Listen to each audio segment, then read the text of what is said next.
ستا د جدوجهد ملګري او تا چې د انسانیت ته خدمت دپاره د انسانیت ته لوړې مرتبې دپاره د یو داسې ټولنې دپاره چې په هغې کې استحصال نه وي، جبر نه وي، ظلم نه وي، د هغې معاشرې او د هغې ټولنې دپاره چې تا کوم خدمات کړي دي، نو نن د هغې دا ملګري ستا ګواه دي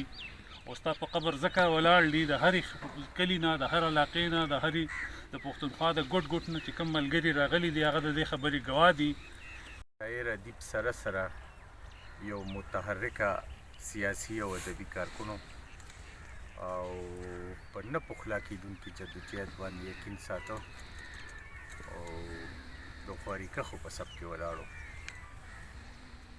دا ډېر بې سر و سامانۍ کې د څومره ډېر جدوجهد کړی دی، دا موږ چې نن راغلي یو دا په هغې باندې دلالت کوي چې دله د کم ځای نه هر ځای ته د ځان په خپلو خپو رسولی د ګاډي وسیله ورسره هم نه وه او چې زمونږ کلي ته هم راغلی دی، صوابۍ کې بلا او ډېرو کلو ته تللی دی او دغسې په هره ضلع کې په خپلو خپو باندې نو د خلکو دا د اجتماعي سوچ لرونکو سره ملګری او د دې اجتماعي سوچو او ډېره لویه بیداري پیدا کړې ده. الله پاک دې ورته بخښنه وکړي او الله پاک دې